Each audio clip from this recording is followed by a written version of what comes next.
12장까지 나가지 않을까. 다 나가야 될 필요는 없지만은. 근데 1장부터 5장까지가 굉장히 중요한 것 같습니다. 그 뿌리가 어디 생겼는가. 나중에 헤어짐으로 와서 뿌리가 중요한 것 같지 않고.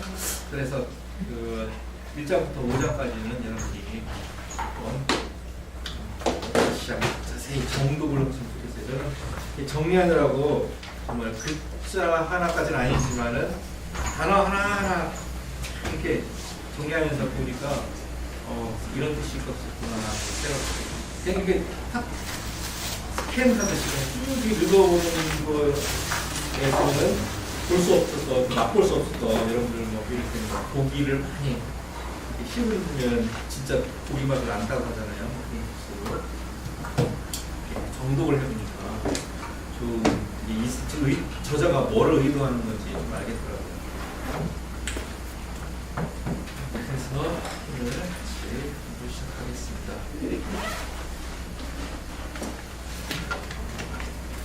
지난 시간에 이제 4장을 했는데 4장 한번 복습하는 의미에서 한번 보겠습니다. 4장 한번 스크를 보시고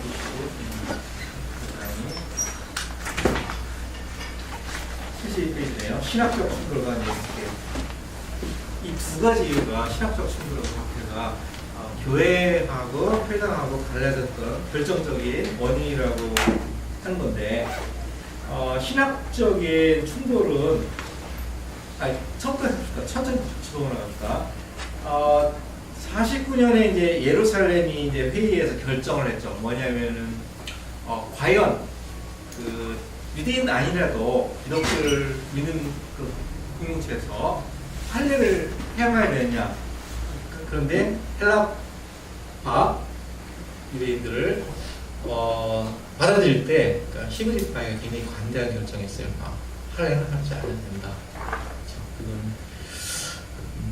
그래서 그들은 할례는 안 해야 된다. 그래서 사도행전 나오고 15장이죠. 15장에서 예루살렘 회의 결정, 교회나 회당 모두에게 큰 영향을 미친 결정이었는데 좀 관대하게. 하지만 할례는 유대인들의 오랜 관습이지만 그것이 받아들이는데 선행 조건이 될 수는 없다는 거죠. 왜냐하면 이미 예수를 믿는 사람들은 은혜를 받았으니까 그 은혜보다 더 앞설 수는 없다는 것을 분명히 했었습니다. 네? 근데 그 시기에 이렇게 교회를 보면은 세 그룹 되어 있는데 세 그룹이 물론 뭐 바리새파 또 뭐죠? 바리새파, 사두개파, 에세네파, 뭐 열심당원 그래서 그 파 외에 4개 파 외에 조그만 소수grup도 있다 그래요.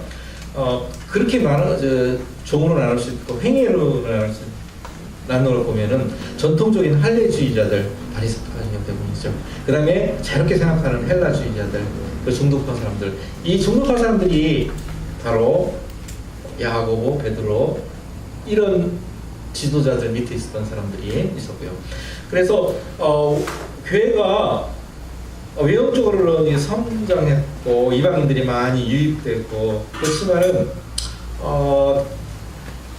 하나로 통일되지는 않았었죠. 하나로 통일되지 않았음에도 불구하고 그러니까 말이 좀 이상한데 하나 통일된 게 아니라 여러 가지 자기의 특징을 이렇게 헬라파다, 히브리파다, 뭐 중도파다 그런 식으로 각 특징을 나타냈음에 불구하고 모습은 하나의 통일된 모습이었다.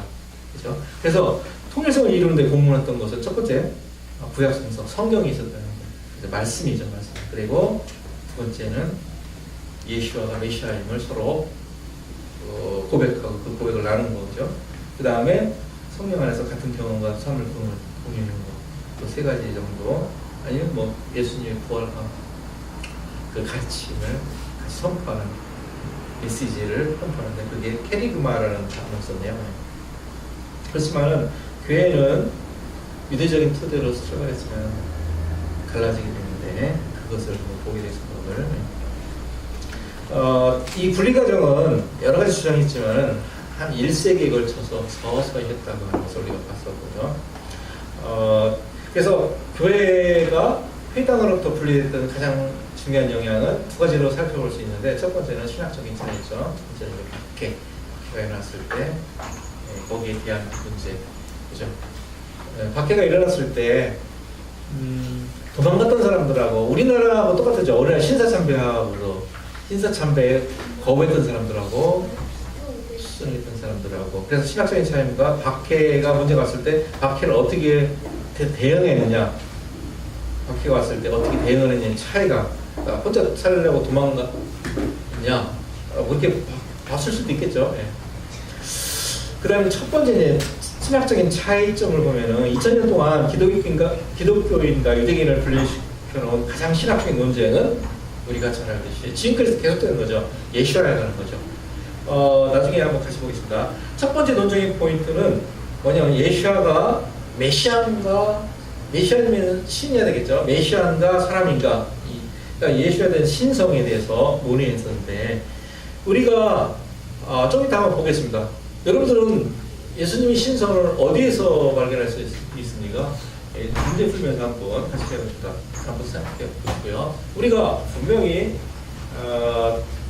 알 수 있는 것은, 배웠던 것은 예수와는 완전한 인간이면서 신이다, 하나님이다, 하나님인데 분명히 했잖아요. 근데 1세기 사람들도 그렇게 믿었다고 했죠. 1세기 때부터. 그러니까 예수님의 신적인 성격이 중간에 태어난 게 아니라 이미 우리 기독교가 잉태했을 태어났을 때부터 이렇게 그 믿음은 생겨났다고 할 수 있습니다. 그 다음에 지금도 논쟁거리가 되는데, 하나님이 아들이 많은지 그 중에 하나인가? 아니면 하나님의 유일한 아들인가? 아니면 하나님 자신인가? 뭐 그런 것까지 지금 논쟁이 되고 있잖아요. 예. 아들이 아니고. 근데 저는 목사님은 정확히 말씀하시는데, 하지 안 하시는데, 왜 그걸 주장하는지 그 의도가 좀 궁금해요. 그래서 왜 예수와가 아들이면 안 되고, 안 될 때 성경에서 말하는 어떤 것을 부정하는 건가? 그게 좀 관심이 있습니다.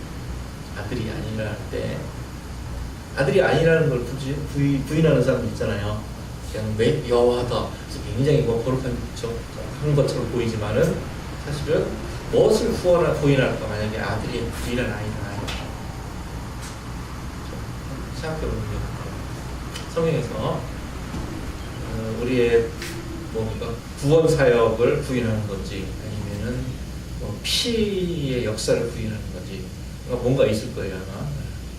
분명히 그냥 예수는 하나님 아들이 아니라 여호와 그 자체다, 그분 자신이다 할 때 뭔가 이상하죠. 목사님도 그거 아니라고 했으니까. 그러면 왜 굉장히 그럴듯한 건데, 처음에는 그럴듯한데 뒤집어보면 며칠 전에 여러분들, 저는 안 보는데 알뜰 신자 있잖아요. 알아두면 쓸모없는 잡던 짓인가? 여기서 그 김영화라는 사람이 한 얘기가 나오더라고요. 뭐냐면은 독일 여행하는 거예요. 지금 되는지 다시 하는지는 모르겠어요. 근데 어디서 우연히 봤어요. 저는 그 부분만 봤는데 그게 딱 들어오는 말이 뭐냐면, 독일 이렇게 이제 히틀러가 유태인들 핍박한 뮤지엄들을 찾아가면서 보는데, 괴벨스라고 하는 선동 알죠? 괴벨스가 아주 하는 말이 있어요. 그 사람도 진짜 똑똑한 사람입니다. 불의 병기로 쓰여서 그렇지 저쪽 진영에서도 굉장히 똑똑한 사람 많잖아요. 그지? 이쪽 진영에도 똑똑한 사람 많고 저쪽 진영도. 다만 선의 병기가 되느냐 불의 병기가 되느냐 그 차이죠. 근데 게벨스가 한 말 중에 어떤 말이든지 나한테 한 문장만 되면 그걸 반대로 만들 수 있다 이거예요. 근데 그 사람이 예를 들어보는데 참 기가 막히더라고요. 뭐냐면은 나는 부모를 사랑한다, 효도를 한다. 얼마나 좋은, 모든 인류가 박수 칠 말이죠. 나는 부모를 공경한다. 그 말을 말입니다. 게벨스한테 갖다 주면은 뒤집을 수 있다는 얘기입니다. 그 사람이 그렇게 얘기합니다. 뭐냐면은 이걸 어떻게 뒤집을 수 있는 줄 아세요? 나는 부모를 사랑한다. 혹시 보셨어요? 굉장히 좋은 말이죠. 나는 하나님을 예수를 사랑한다. 그 말 뒤집으면 그래? 그럼 너는 부모만 사랑하고 사랑하지 않는 거야? 그러니까 그 말을 한 게 아니잖아요. 살짝 뒤집어 보세요. 너는 부모만 사랑하고 나라를 사랑하지 않는 거야? 그럼 보통 사람은 확 넘어가죠. 물론 완전히 이렇게 지능이 낮은 사람은 안 넘어가요, 차라리. 그죠? 네. 근데 조금, 왜냐면 제가 뭘 말씀드리냐면, 나치가 있을 때 제일 찬동한 사람들이 중산층입니다. 지식인들. 중산층이 지식인들이잖아요. 그 사람들이 다 찬동했어요. 여러분들. 보통 막, 뛰어난 사람들을 반대하고, 아예 못하는 사람들은 아예 뭐, 관심도 없어가지고. 그래서 그 중산층이 완전히 쏠려갔어요, 나치한테. 그 1차 전이 끝나고, 경제가 됐을 때. 어떻게 생각? 그런 논리에 넘어간 거예요. 제가 왜 말씀드리냐면, 그 예수아가 여호와의 독생자냐 아니냐 할 때 그 논리를 잘 알아보세요. 알아보세요. 그러면 거기에 허점이 있습니다. 굉장히 높여드리는 것 같죠? 아닙니다. 저 사탄하고 저는 깜짝 놀란 게 뭐냐면 사탄이 바로 그거 있잖아요. 우리가 배운 게 그거잖아요. 사탄이 하와를 끼울 때 하나만 살짝 붙였다가 배웠었잖아요. 그런 논리가 어디까지 베베르스까지 오고 심지어는 지금 그 인터넷에서 떠도는 저는 뭐 누구를 비방할 생각은 없지만은 생각나서 그런데 그 황 목사님이죠. 그분 제는 뭐 내가 비판할 수 없는데 그분 논리를 보면은 이렇게 쪽 짜다 보면은 하얀색이 검은색이 돼버려요 나중에. 난 그게 참 이상했어요. 그분이 이렇게 딴 건 모르는데 인격은 모르겠어요. 근데 그 논리를 짜서 이렇게 따라가 보면은 이렇게 쭉 이건 이렇죠 이런 이렇죠 하면서 검은색은 그러니까 흰색이 아닙니까? 이런 식으로 내놓더라고요 나중에요. 아 저는 그게 아닌데 우리는 보통 사람 그게 아닌데 분명히 검은색은 검은색이고 흰색이 흰색인데 자 흰색 옆에 회색 있죠. 회색 파란 옆에 그에 또 회색 있죠. 또 회색 있죠. 이렇게 해갖고 보다 보면 자 하얀색은 검은색이 아니니까 이렇게 했을 때 그런 논리, 그러니까 말의 논리를 가지고 우리가 하면 안 되죠. 그럼 그런 거를 어떻게 할 수 있을까요? 여러분들은 어떻게 생각해요? 어떻게 안 있을까요? 그 뭐랄까 그 뭐죠? 면역제 그런 게 딱 왔을 때 딱 했을 때 넘어가지 않는 방법이 뭘까요? 항상 다 누구나 다 틀리겠죠. 성경에 나온 말인데 저는 제가 정답은 아닙니다. 성경에 나온 말. 영분별이라고 생각합니다. 그런 거라 영분별. 그거는 설명할 수가 없어요. 딱 봤을 때 저분이 하나님 말씀을 그냥 따라가는 거 아니면은 논쟁할 필요가 없습니다. 그거는 여러분들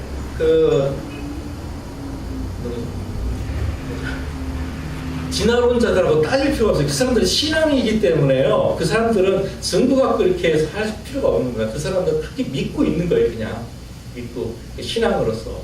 그래서 증거를 갖다 대고 해봐야 논쟁만 되고 결론 없는 논쟁만 되고 피곤하고 그래서 딱 보면 이건 영 물론 논쟁할 필요는 하고 그랬다. 그러면은 영분별이 자꾸 영어가 먼저 단어가 떠올라서 한국어는 안 떠오르고 제가 그래서 자기들이 못 보는데 그 번역을 못했어요. 엔티도트라 그러는데 뭐죠? 그러니까 그런 게 면역 그런 게 아닌데 그런 데서 딱 우리 대처할 수 있는 게 영분별이 아닌가. 그거 외에는 없는 것 같아요. 뭐 다른 것도 있겠죠. 그랬었으면은 어떻든 간에 우리가 예수야가 하나님의 유일의 아들인가 잘못 논리를 인간적인 논리를 가면 아까 말했잖아요.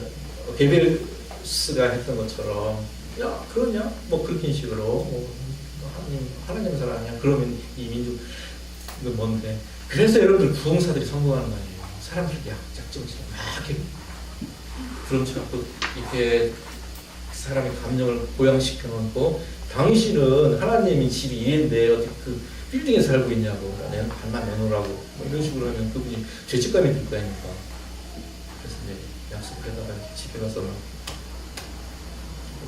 어떻든 간에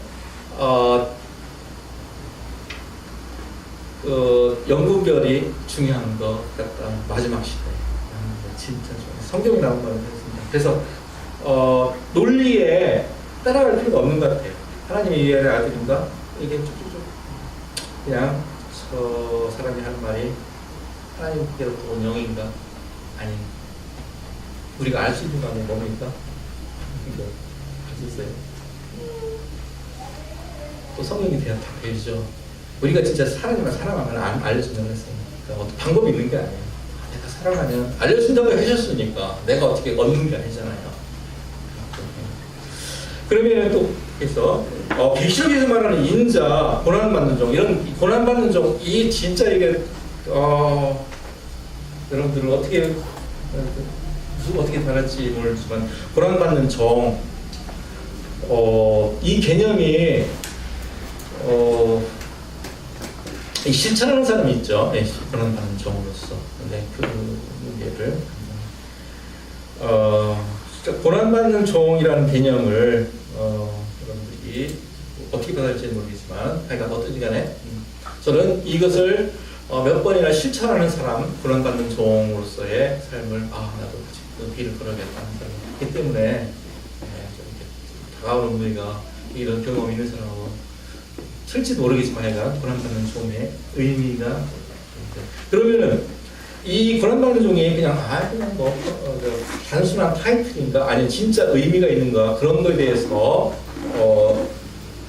신학적인 논쟁이 있었겠죠. 저는 그런 거에 대해서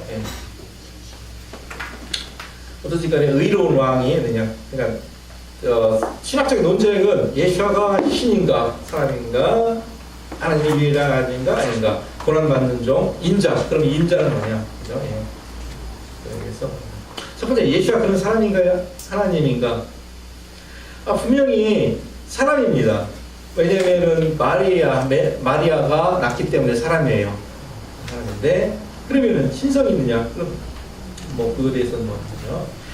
그런데 그거보다도 더 깊고 복잡한 문제가 있었는데 그게 뭐냐면은 예수님께서 왜 그렇게 픽업받았냐면은 그 당시에 그들이 말했던 이스라엘 지도자들이 말했던 거기에 대해서 권위가 없다고 했어요. 권위는 나밖에 없다. 그러니까 얼마나 그 사람들이 뭐랄까요 분개했었습니까? 근데 여러분들 자기의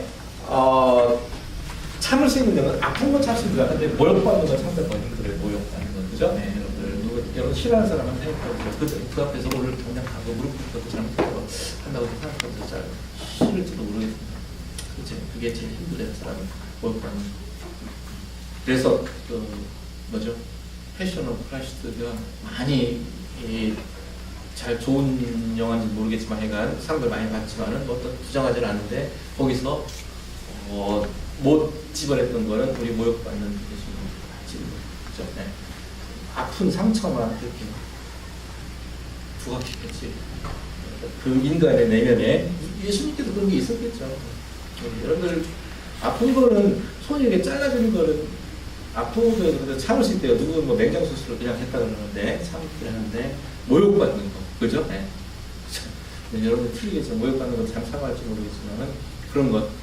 제가 말하는 말씀 드리고 싶은 게 뭐냐면 그 인간의 내 존재를 부정하는 거, 내 존재를 모욕, 자존심으로 갖고 있는 사람, 진짜 우리가 많은 사람들이 그거를 다른 사람이 부정했을 때, 여러분 모욕하는 게 욕하는 그게 아닌가, 그야말로 자기의 존재를 부인당하는 그런 경험이 있을 수가 있어요. 무슨 얘기인지 알겠어요? 자기 존재. 그랬을 때 사람은 분노하게 될 수밖에 없습니다. 그겁니까? 자기의 존재잖아요. 자기네들은 하나님을 사랑하고 모든 걸 가르쳤는데 한마디로 니네들은 지옥의 자식, 마귀의 자식으로 하면은 안 그렇겠어요. 모든 평생 같은 거예요. 11일 그런 거겠죠. 근데 예시가는 나는 하나님이 하는 걸 그대로 보기 때문에 나는 권위가 있다. 그러니까 바리새인들이 어떠든 간에 죽일 수가 없죠. 자기의 모든 걸 다 무너뜨리니까. 그래서 초대교회 믿는 교회는 예수를 하나님에서 동시에 인간이신 존재니까. 그래요. 그리고 유대교 상징들이 많죠. 성전이 있었고, 그리고 이제 안식일, 그리고 희생제물. 이게 모두 자기 자신이라고 하니까 사람들이 했겠죠. 네. 그래서 예수 안에서는 유대교는 유대교의 모두 주요 상징들을 자신에게 종속시켰는데 이거 한번 나중에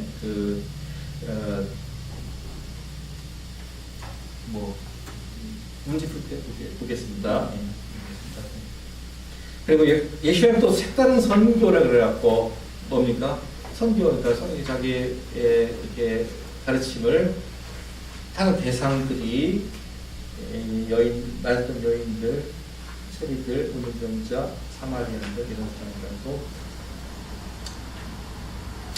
그리고 지난 시간에 안 했는데 이제 아바와 예수와의 유일성. 아바. 성부 하나님과 예수와의 유일한 관계를 아바라는 용어보다 더 잘 표현할 게 없다 이렇게 말하는 거죠. 그죠? 제가요 저기 어떤 분이 있었어요. 중국에 있을 때 중국에 있는 사람들은 다 뭐 버리고 왔다고 할 수 있어요. 집사람 물었는데 그런데 거기에서 온 사람 중에 이제 은퇴하고 와셔서 한국에 집도 있는데 그래서 은퇴하고 한국에서 은퇴하고 가서 은퇴하시고 온 분이 있는데 우리보다 더 학생들을 잘 가르칩니다. 우리는 못하는 거 이를테면은 학생들 데리고 못한 것을 때도 밀어주고 막 그려주고 이게 막 회의자 된다 그런가요? 커뮤니티에. 그랬는데 제가 같은 구역이라 떨어지면서 조 교수님 배경을 썼는데 그분이 거기에 왔는데도 예수님을 안 믿는데 나는 예수님을 안 믿는다. 존재는 인정하지만 안 믿는다 이렇게 했어요. 그런데 성경 공부하다가 이렇게 한번 하나님을 아버지라고 이제 부르는 역사가 이런 것이 되면 한번 아버지라고 불러보는데 죽어도 안 부르고 죽어도 안 부르고 이유도 또 그래서 그 순간 거기서 왜냐면 제가 했는데 그렇구나 이게 부르는 게 쉬운 게 아니구나 그냥 장난을 해도 그 이병철 씨 있죠 죽을 때 그 김수환 중인가 누구 가서 그냥 예수님 이렇게 하면 된다 그러는데 저거 안 하려고 그냥 죽었다 그러잖아요. 그죠? 나 들은 것 같은데. 그 쉬운 게 아닌가 봐요. 이게 그죠? 네. 이게 그래서 아바라는 용어보다 더 잘 들립니다. 그러니까 하나님하고 아버지. 저는 아바가 그거잖아요. 아버지. 그래서 신학사 예레미야스에 따르면은 구약의 어떤 부분에서 하나님을 언급할 때 창조주와 그 자녀인 이스라엘에 대한 자비 원천의 의미에서 아버지라는 거 뭐냐면 창조주하고 그 자녀인 이스라엘의 그 자비의 원천이다. 그게 아버지라는 뜻이라고 합니다. 그러니까 우리가 그 자비의 원천에 속한다는 것을 스스로 고백하는 거예요. 이게 믿음이니까 아버지.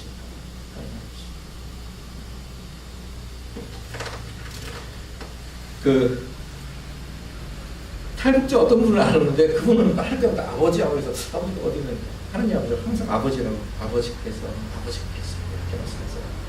그러니까 그 신기한 경험을 많이 겪어서 이제 한국까지 왔는데 그래서 인상 깊었던 적이 있습니다. 그런데 현실적으로 하나님을 아버지라고 일컫는 사람은 없어.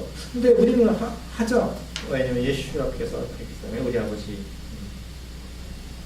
그래서 예수 앞에서 나의 아버지라는 표현을 많이 사용하실 것이고 어린아이가 아버지를 부를 때 사용하던 그 아람어. 그러니까 여기 잘 모르겠는데 그 당시에 예수 앞에서 살아계실 때 아바는 우리가 말하는 그냥 아빠 그런 개념인 것 같아요. 보통 제가 우리 아버지님 보고 아빠 이렇게 좀 이상하잖아요. 이렇게 할아버지가 자기 증조 할아버지쯤 되는 사람 아빠 이렇게 부르는 게 이상하잖아요. 근데 예수 앞에서는 하나님을 아빠라고 했던 그런 뉘앙스인 것 같아요.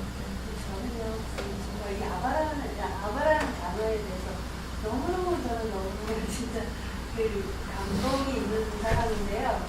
그 방언을 처음 받을 때요. 네. 처음 나온 언어가 아바였어요.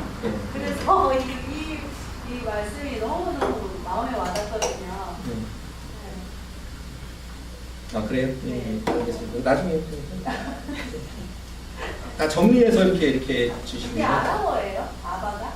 그렇다고 그러네요.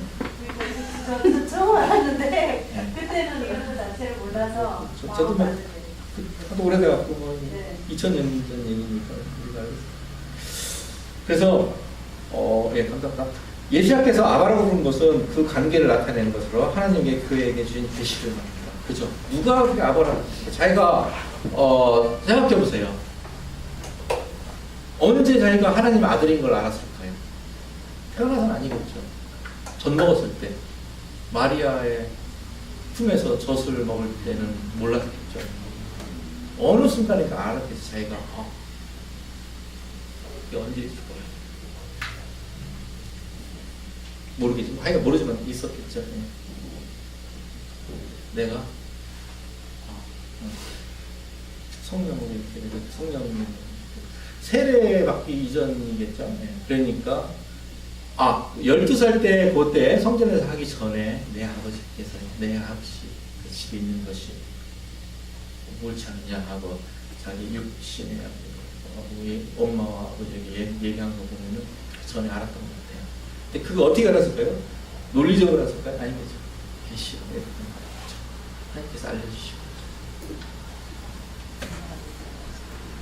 그래서 이 아바에 대한 메시지가 아바라는 거에서 메시가 담겼다고 생각하는데, 그래서 이 아바라는 단어에서 유대교가 왜냐하면은 여기서 우리가 알 수 있는 것은 유대인들은 누구든지 하나님을 아빠라고 부를 수 있는 사람이 없어요. 그 당시에. 그렇죠? 그러니까 얼마나 이상했겠습니까? 그래서 하나님을 아빠라고 부를 수 있는 권세를 가진 사람, 그리고 죄인과 세력에 너희들도 아빠라고 할 수 있다. 신이 될 수 있다. 신이 될 수 있다. 권위를 부여할 수 있는 사람. 그 사람이 바로 예수와. 이게 바로 우리가 아빠라는 단어를 가지고 할 수 있어요. 그럼 메시아에 대한 기대와 예수와 기독교에 그러니까 예수를 믿는 사람이 반대가 있는데 제일 먼저 누구한테 반대가 일어나냐면 따르는 사람들보다도 예수와 자신에 대해서 먼저 일어나는 그거는 우리가 알 수 있어요. 근데 예수와 따르는 사람들은 친척이었는데 예수에 대해서 제일 먼저 일어난 걸 보면은 누가복음을 보면은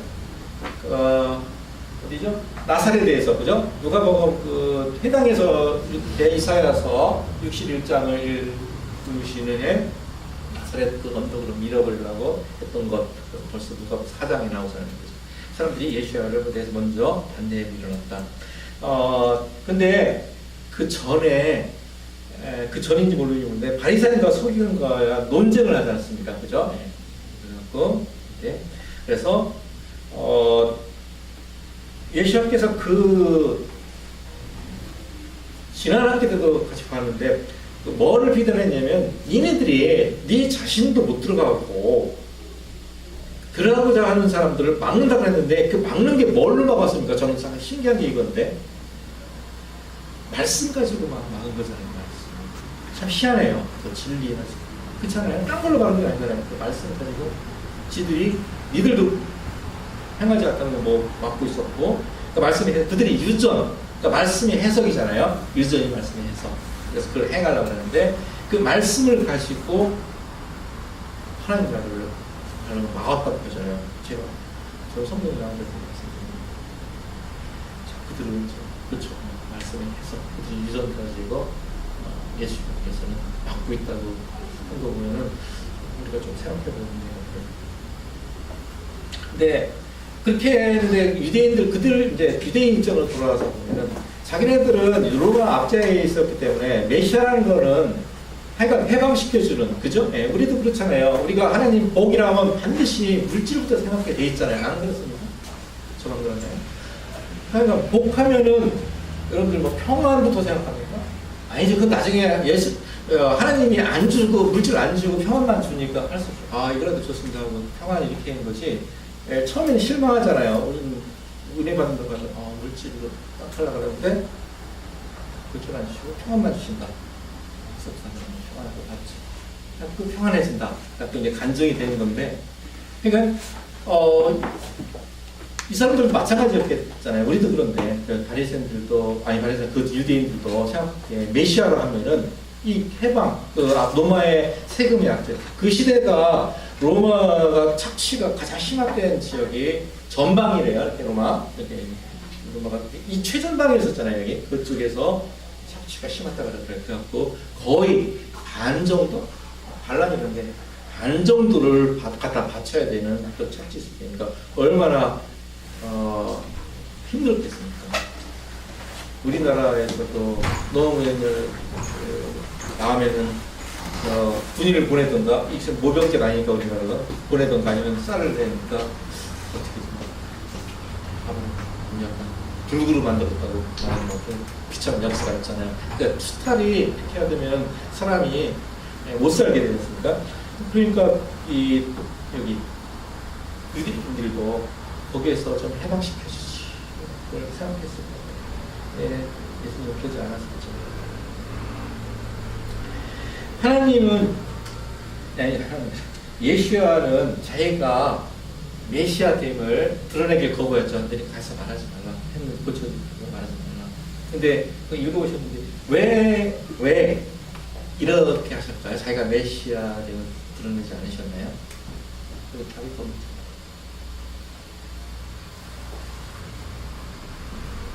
오직 한 가지만 주님은 한 가지 십자가의 길 꼭 하나만 보고 가셨잖아요. 그래서 자기가 이 땅에서 어떤 소명을 마치는데 방해가 되는 거. 아니 메시아 대임을 나타내서 미리 뭐 이렇게 한 건가? 근데 모르겠어요. 제가 이제 상상한 건데. 그러니까 어떻든 간에 자기가 메시아로서 이 땅에서 해야 될 일을 미리 못하게 사단이 방해하는 일을 그러니까 때가 있겠죠. 3년간이라는 어떤 시간을 맞춰서 하지 않게 되는 불상상 크게 사명을 마치지 못하는 그런 일을 또가 메시아됨을 적극적으로 설파하지 않으셨고요. 예. 근데 여기 보면은 나는 하나님의 아들이라 이렇게 했는데 예수와 자신이 스스로 나는 메시아다. 하나님의 아들이라는 말은 쓰셨겠죠. 근데 메시아라는 말은 사용 안 했다고 합니다. 한번 그런 거 그렇게 돼요, 그죠? 네. 본인 스스로 그런 말을 안 했고, 네가 메시아냐고 그러니까 뭐 그렇다 이렇게 했으면 몰라도 한 번도 직접적으로 메시아를 말한 적이 없고, 복음서를 한번 빨간색으로 푼 걸 한번 나중에 정독해야겠어요. 스스로 나는 메시아다 이렇게 말한 적이 없다고 하십니까?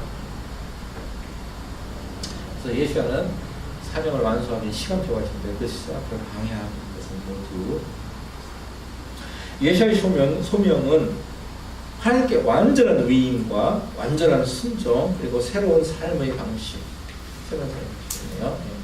그래서 하나님 나라는 분명히 예수님께서 말하셨을 때 하나님 나라는 이 세상에서 다른 것이 없고 그런 고난받는 종이로서 여기만 또 나오는데요. 십자가로 이끈 겸손과 온 일들을 하셨습니다. 많은 사람들이 그를 오해하고 위협적으로 생각했지만 위협적으로 생각했지만 오직 소수의 사람들만이 예수가 십자가에 달리시고 예루살렘에 뒤따라 소수의 사람들이 남았습니다.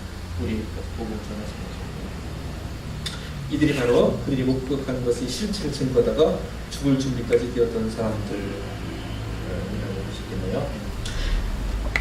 그래서 6번 예수와의 부활에 대한 믿음인데 예수가 메시아임을 믿는 신앙은 예수께서 죽음에서 부활하셨다는 믿음과 관련이 있다고 하는데 로마서 1장 4절에 그래서 이 초대교회의 부활에 대한 믿음은 기독교의 믿음이 일시적인 것이 아니라 이 세상 끝날 때까지 영원히 꺼지지 않는 불꽃이라는 것을 우리가 전해드려요. 교수님 제가 이 책을 읽으면서 좀 그게 궁금했던 게 메시아를 얘기한 적이 없다고 하셨지만 네. 메시아라는 그 뜻 자체가 기름 부음 받은 자잖아요. 예, 예. 그래서 세례요한이 물어봤잖아요. 사실 죽기 전에 우리가 정말 기다리는 이가 당신입니까? 라고 얘기했을 때 예수께서 그래 내가 메시아라 이렇게 얘기한 게 아니라 그렇죠. 그 이사야 말씀 얘기하시면서 우리에게 우리가 기름 부음 받으면 뭐 장님이 눈을 뜨고 안진비가 걷고 뭐 이런 거 회복의 역사가 일어난다고 했다라고 하면서 그 제자들에게 그거를 다 얘기해줘라 이렇게 되잖아요. 그렇죠. 예. 저는 그 말이 그 말이라고 생각해요. 근데 그 세례요한한테 얘기할 때 기름 부은 말이 있었나요? 없는 말. 그게 아니라 그 이사야 말씀에 그래서 이런 이사야 기적이 말씀, 예. 있다라고 했는데 그 이사야 말씀 위에 그게 있잖아요. 우리에게 기름 부으사 이런 일이 나오잖아요. 주께서 뭐라 나오죠? 하나님 우리에게 기름 부으사 아, 61장이요? 주여 영이 임하시니 내게 가난한 자에게 아름다운 소식을 전하게 하시나. 그죠? 네. 주여 영이 내게 임하시니 이는 여호와께서 내게 기름을 부으사 가난한 자에게 아름다운 소식을 전하게 하시나. 근데 메시아의 사전적 의미는 기름 부음 받는다. 예. 근데 저는 그 말이 그 말이라고 생각이 들거든요. 우리가 생각하는 그 메시아라는 자체가. 예. 근데 예, 뭐 그렇게 해석할 수 있는데 이 사람들 이제 학자를 내가 변명하자면은 그렇게 메시아라고 하는 게 아니라 살짝 갖고 고치는 걸 봐라. 네가 살짝 간접적으로 이제 시인하는 것이죠, 그죠? 왜냐하면은 그 눈먼자를 고치고 이사야서를 유대인들은 알았기 때문에 메시아는 반드시 눈먼자를 고친다고 알고 있었잖아요. 근데 고쳤는데 인정하기 싫은 거죠. 이사야서 알면서도 생각해보세요. 그 눈먼자 나중에 나오면 출교 당한다고 할 때 너도 출교 당하고 싶냐고 했을 때 그렇게 눈먼자 그죠? 네. 맞습니다. 인정할 수도 있었다고 볼 수 있겠네요. 학자들의 견해니까. 그리고 이제 베드로가 고백했을 때 주는 예. 그리스도시요 예. 하나님의 살아계신 하나님의 아들입니다. 예. 그 자체가 이거 메시아의 뜻이 아니에요. 맞는데 예수님 저는 이렇게 해석했냐면 예수님 입으로 하고 그 베드로 입을 통해서 하는데 맞아 그렇게 했는 거예요. 예, 예수님께서 그러시잖아요. 맞다 그러지 않았어요? 예, 너 이렇게 저 맞다 그러면서 하나님의 왜 직접 말하지 않았다. 예. 아, 네. 그렇게 해석했다. 다른 사람은 다 해석했는데 맞아. 맞아요. 주는 살아계신 그리스도 그리스도시여 자체가 살아계신 하나님의 메시아잖아요. 아들이다. 예. 그리스도니까 메시아네. 네, 메시아잖아요. 네. 그래서 네가 하는 게 아니라 성령이 하는 거다. 맞네요. 어떻든 간에 예시아는 이스라엘 민족이 바랐던 민족주의적인 희망, 민족주의 희망이 뭔가 같이 이렇게 해주고 그 로마로부터 해주고 그 묵시문학에서 환상적인 메시아의 것과 같이 나왔으며 국가를 통일하는 그런 기대도 큰 것이죠. 오직 하나 부활에 대한 믿음만이 예수의 수용자를 알고 복음의 메시지다. 얘네들을 가서 전해라 하는데 전해라 이게 뭡니까? 배운 거겠죠. 근데 예수님께서 가르쳐 주신 게 뭐였을까요? 일단은 뭐 산상순을 중심으로 배우겠죠. 예. 그래서 이분이 한 비전을 뽑아냈는데 그 예수님께서 전하시는 핵심은 만일 내가 내 입으로 예수를 주로 신하며 또 하나님께서 그를 죽은 자 가운데 살린 것을 내 마음에 믿으면 구원을 얻으리라. 근데 이거를 여러 가지 있는데 그 조영기 목사님이 자주 인용하시는 것 아닐지도 몰라요. 근데 내가 편견인 줄 알아요. 이 말을 자주 하시는 것 같더라고요. 뜻인가네. 그래서 이제 신학적인 그걸 봤습니다. 이제 박해. 예수님께서 이제 AD 뭐 30년 몇 년 중에 이제 십자가에 돌아가셨는데 그리고 한 30년 후에 1차 유대인 반란 이때 이제 너무 핍박 세금이 하니까 1차 유대인 반란이 66년에 났습니다. 반란이 났는데 이것을 하려고 우리가 디도 장동이 왔고 하다가 자기 아버지가 어떻게 하고 다시 돌아가다가 뭐 어떻게 가져갔다. 하도 저는 뭐 잃어버리는 속도가 빨라가지고 얘네들은 재밌게 얘기했었는데 뭐 다 잊어버리니까 어떻든 간에 들어가서 한 거 디도 장군이 분명히 예루살렘 성을 명문하고 그랬죠. 그래서 돌아가서 그 황제가 된다 그러죠. 사람이 어떤지 간에 이 사이에 유대인 당국자들과 군중들은 계속 예수 믿는 사람을 받게 돼요. 왜냐하면 예수를 죽인 그 사람들이 있을 때 아닙니까? 그런데 대제사장은 예수아를 세금 바치는 것을 거부한 사람으로 여기고 유대인 왕이라고 지칭하는 정치적인 위협인물로 여겨라고 하네요. 그러니까 정치적으로도 같이 위협적인 것으로서 보는 것 같아요. 그래서 유대인을 박해하는 유대인 1번 기독교인들에 대한 유대인의 박해는 처음에는 유대교의 종파사회의 논쟁으로 여겨졌다고 합니다. 근데 나중에 이제 교회가 유대교 회당에서 이제 분리되었을 때 기독교에 대해서 이제 로마도 같이 기독교의 로마도 같이 탄압하는 것이죠.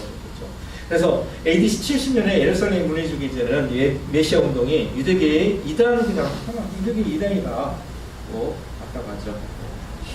그리고 로마가 이스라엘을 물리친 후에 유대 사회는 국가의 정치에 별로 관심을 가지고 있지도 않고, 그죠? 예.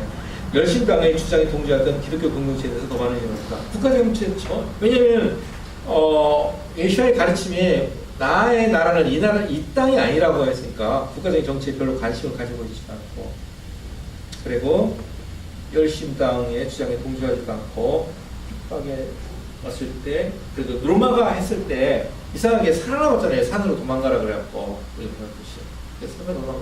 그러니까 유대 사람들한테는 얼마나 했어요. 로마가 유대를 멸망시켰을 때 살아남은 파가 예수님을 믿는 나사렛파하고 나사렛 그쪽하고 바리새파밖에 없잖아요. 다른 사람 다 열심당 물론 싸우다 다 죽었겠죠. 그리고 사두개파도 성전을 지키다 어떻게 죽죠? 다른 건 흩어지게 어떻게 했나요? 죽었든지. 그래서 바리새파하고 나사렛 예수를 믿는 사람들만 살아남았고 했는데 바리새파가 살아남은 건 이상이에요, 그죠? 네. 어떠신 간에 하나님 역사겠죠. 그래서 그들을 중심으로 바리새파가 결국은 예수를 믿는 사람들을 핍박하는 그 중심지가 되죠. 중심지라기보다도 남은 사람들이 바리새파가 없으니까. 그래서 유대 기독교의 존재 자체가 하나의 위협이 되는 것이고요. 유대 국가가 형사가 아주 살기가 얼마나 힘들겠습니까? 예루살렘 성이 무너지고, 그러니까 기독교의 그걸 반대 하고자 하는 마음이 있죠. 어느 사회가 불안하면, 이렇게 불안하면은 이렇게 뭡니까?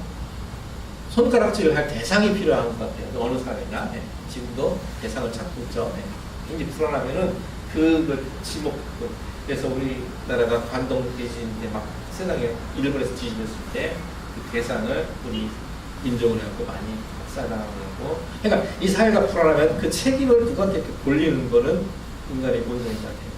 어떤 간에 예루살렘이 무너졌을 때, 사회가 아주 혼란했을 때 그 비난의 대상이 바로 유대 기독교인들이었다.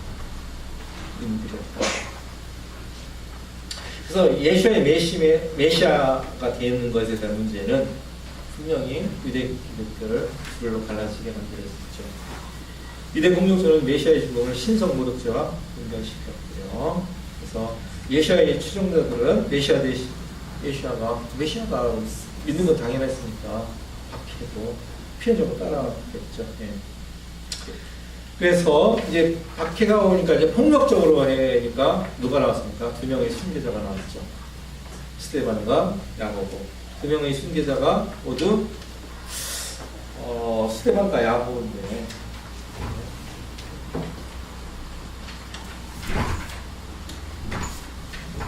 스데반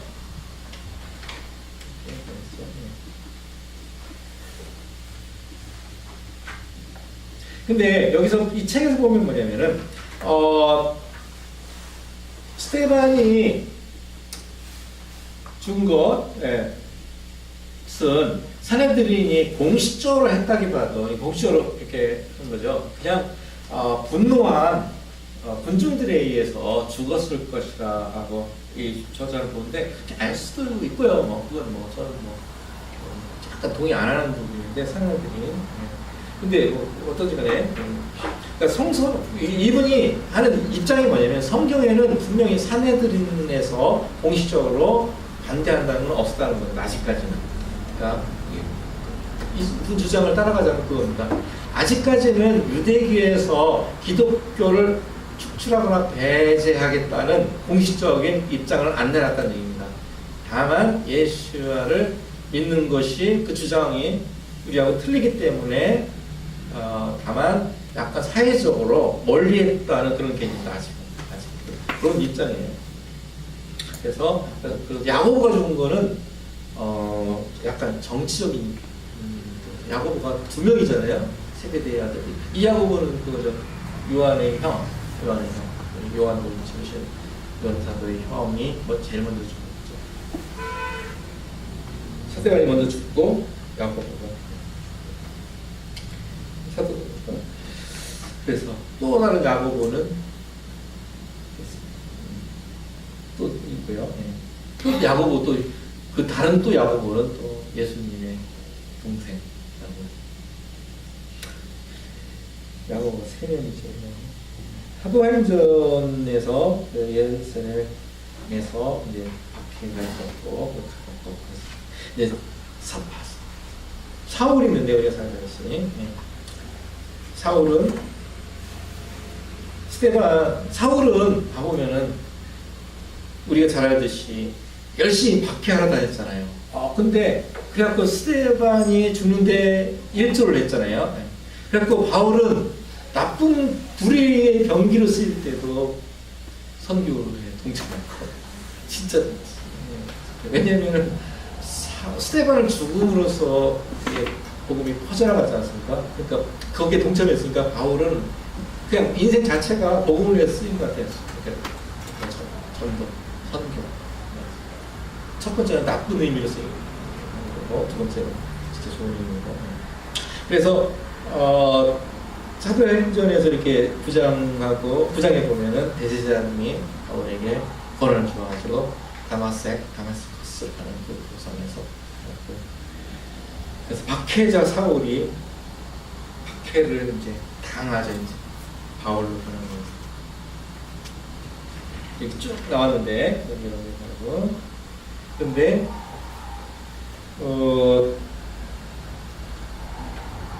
바울이 이제 자기는 쭉 이렇게 하다가 여러 가지 피해받고 가죠. 그래갖고 매질을 당해가지고 심지어는 40명의 유대인들이 그를 죽이려는 계략을 세웠죠. 나는 이 사람들이 어떻게 된지 궁금해요. 보면 여러분 찾지 않겠지만 굉장히 바울을 죽지 못하면 자기가 살아있지 못하는 그런 뭡니까? 맹세를 했잖아요, 그죠?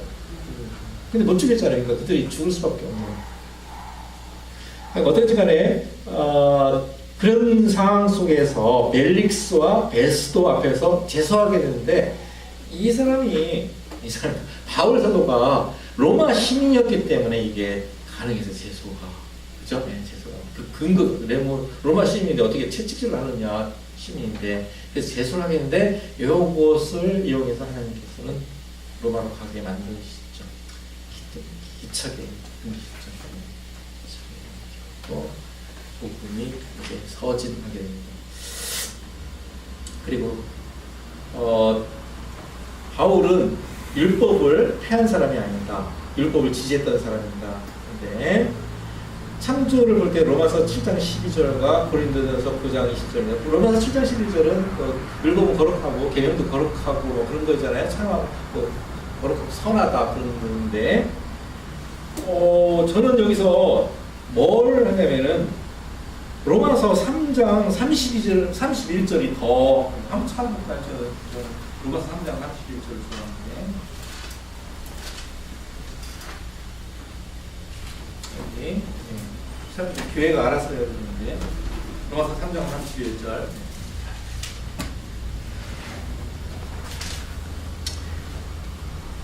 제가 읽겠습니다. 그런즉 우리가 믿음으로 말미암아 율법을 폐하느뇨 그럴 수 없느니라 도리어 율법을 굳게 세우느니라.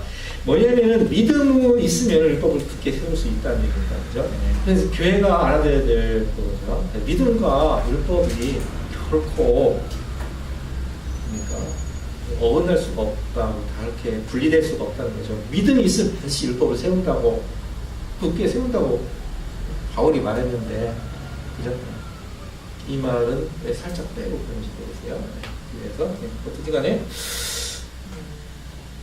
이 말도 이 책에는 안 나오는데 로마서 3장 31절이 자 그러면은 이제 4장을 봤는데 한번 같이 보겠습니다. 83페이지 보면은 제 4장에 이제 이해를 위한 연구 과정이 있는데 보니까 뭐 어려운 건 아니에요. 같이 해보겠습니다. 1번 보면은 제1세기 중반에 있었던 새 유대교 종파에 대해 서술하다. 뭐였었죠? 1세기의 새 종파에 대해서 하면은 어떤 거였나요? 바리새인 뭐 사두개파, SNF파 이렇게 얘기할 수도 있고 뭐 헬라파, 히브리파, 뭐 중도파 뭐 여러 가지 있어요. 이 원하는 게 뭔지 모르겠어요. 2번 이 시기에 교회의 확장과 더불어 여러 가지 다양한 그룹들이 생겨날 수 있는데 그런 가운데서 교회의 통일성을 유지하는 데 주요한 역할을 요인들이 많이 있었는데 우리가 4가지를 봤었죠. 3가지만 언급해보라. 뭐였어요? 2번은 통일성 유지하는 이런 다양성에도 불구하고 통일성을 유지시켜준 요소.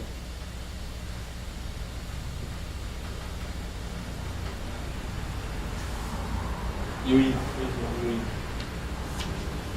뭐였어? 첫 번째?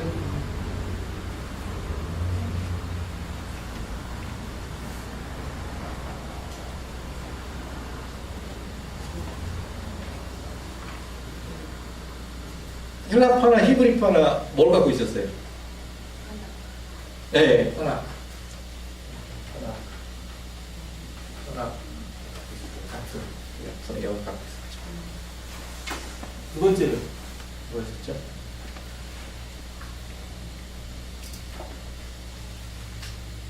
교회 안에 있습니다. 교회 안에서. 예? 찬송가? 성경이지 찬송. 신화복을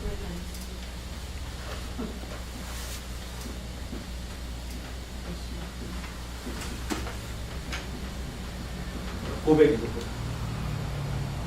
같이 이렇게 예수와는 메시아라는 고백을 같이 했었죠. 그러니까 헬라파도 예수와는 메시아, 히브리파도 그거 아니었나요? 세 번째는 뭐였습니까? 세 번째 뭐였어요? 예, 성령 역사를 같이 채워서 성령의 역사, 그죠? 성령 역사를 같이 공유했다는 거죠. 이 정도면 서로 헤어질 수 없는 거죠, 그죠? 부부보다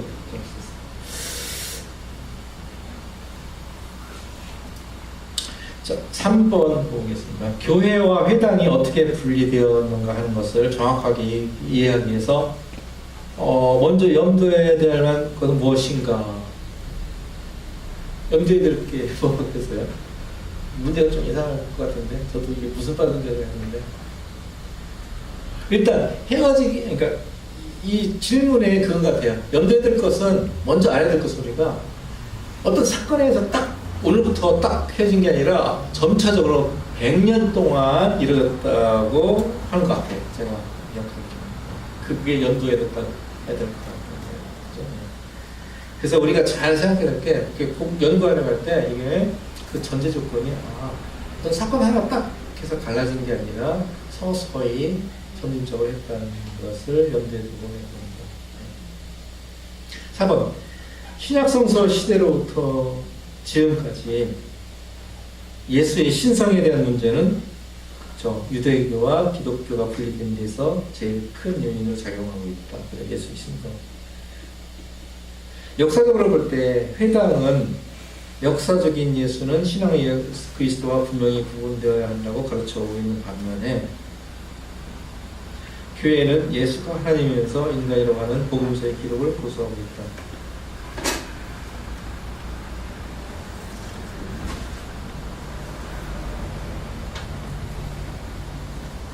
이게 에비온파가 신성을 안 믿는다고 했었죠. 해당은 역사적인 예수는 신앙 예수와 역사적으로 태어난 예수는 인간일 뿐이고 나중에 이제 믿음으로 어떻게 돼갖고 신성을 뭐였었죠? 어떻게 된다고 기억이 안 나요? 갑자기 신성 양자로 봤다 해서 이 파일 주장은 에세교 고메스가 어떻게 말씀을 하셨는지 한번 읽어봤거든요. 네.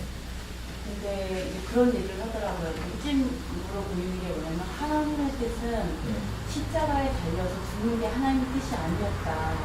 거기서 출발을 해요.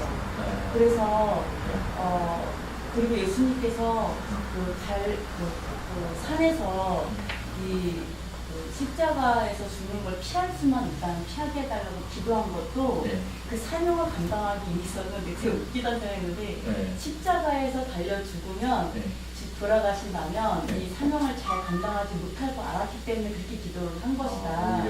그래서 실패자다 이렇게 얘기하시면서 하는 게 뭐냐면 그래서 예수는 실패자일 뿐이고 인간일 뿐이다. 그래서 얘기 되게 이렇게 논리가 이런 거죠. 그 청년 하나가 이렇게 물었잖아요. 선한 선생이여, 내가 무엇을 하여야 영생을 얻습니까라고 했을 때 왜 나에게 선하다 하느냐, 선한 분은 오직 하나님이다 이렇게 얘기했다고 여기서 뭐라고 얘기하냐면 그렇게 얘기한 것으로 봐서는 예수님은 선한 사람이 아니다 이렇게 얘기하고 그 다음에 그 증거가 뭐냐면 성전에서 자기가 성질 부리고 다 뒤집어 엎은 거를 봐라. 그러니까 아주 성격이 이상했고 그리고 독사의 자식이라는 상스러운 욕을 했다. 본인도 스스로가 선하지 않다라고 얘기했기 때문에 예수라는 그 사람은 역사적으로 실제로 존재하지만 인간일 뿐이고 실패자일 뿐이다. 근데 이제 죽으시고 난 다음에 사람들이 그거를 신성화시킨 것이다. 그래서 우리가 알고 있는, 우리가 믿는 예수님과 역사적 예수님은 다르다. 이렇게 주장이 돼요. 누가 이름이 누구 있었어요? 이거 여기 나온 유대교학자 버레스. 믿는 예수님과 역사적 예수님. 네. 그 믿는 예수님은 어떤 거? 우리가 신격화시켜갖고 모든 거를 선하게 해석한 거지. 원래는 그게 하나님 뜻이 아니었다. 그 사람의 책 제목은 뭐예요? 뭘 주장하는 거예요? 성경을 부인하는 의외로 이거는 성경을 부인하는 건가? 유대교학자 버메스가 이 신성을 부인하는 예수는 신이 아니다. 인간으로서만 왔고 우리가 생각하는 그 신이 아니다. 유대인 그러니까 예수님을 이거 부정하기 위해서. 유대인 그러니까 이분의 주장이 이 학자의 주장은 이제 그러니까 신성적인 예수는 진짜와 다른 우리가 그냥 만든 예수를 믿고 있다 생각하는 거죠. 그게 하나의 이제 학설로 주장을 하는데 의외로 이렇게 이론을 믿는 이단들이 많더라고요. 저도 깜짝 놀랐는데 의외로 많았어요. 그러니까 예수님을 인정해요. 그게 더 미혹인데 예수 인정을 하는데 인간이고 어차피 실패자이다라고 생각하는 거죠. 그건 성경 자체를 부인하는 것 같아요. 그러니까 죽은 것도 다 인정하는데 하나님의 뜻은 그것이 아니었다로 이렇게 가는 거예요. 해석을 이렇게 트는 거예요. 뒤집는 그렇게 가더라고요. 네, 주소를 잘 보시면 버메스라는 사람이 개인적으로 당신은 어떻게 생각하나요?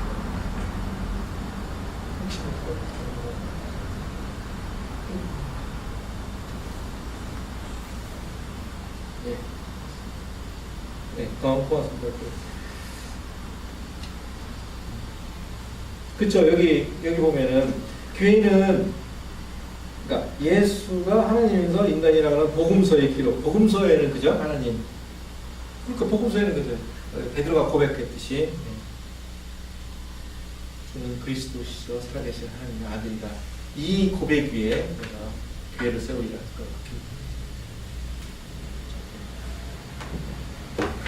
5번 예수와 그 당시 종교자들 사이가 점점 멀어지게 된 것은 예수가 유대교의 여러 가지 주요한 심벌들을 급지적인 해석을 통해서 자신에게 적용시킨 것이다.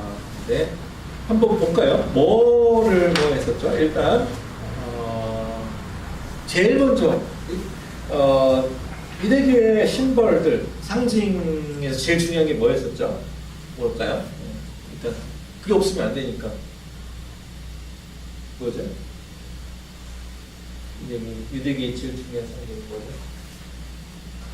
성전이죠? 하나님은 상징을 줄 수 없을까요?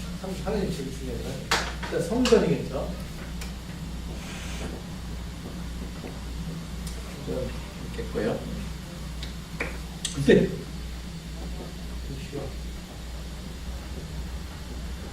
자신이 성전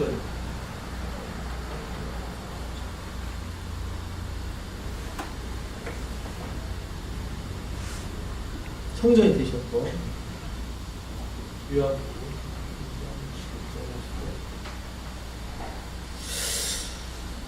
또 뭐 했었죠?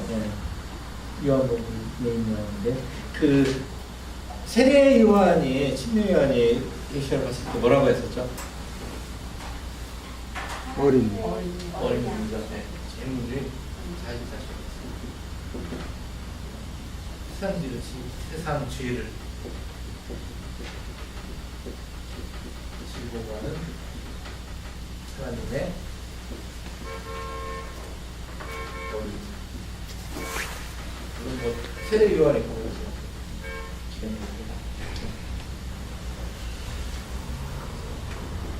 유월절의 맞자가 모험을 상징했고요.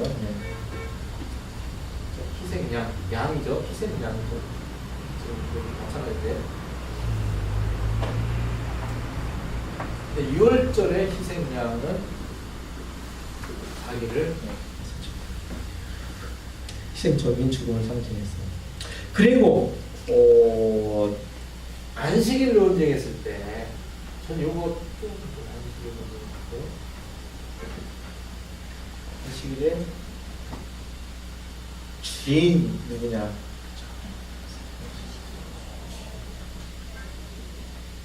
주인이 누구냐? 남자. 누구니까? 사람들은 안식일 시간도 중요하겠죠. 중요하다고 생각했죠. 근데 놓쳤던 게 안식일에 주인이 누군지는 놓쳤어요.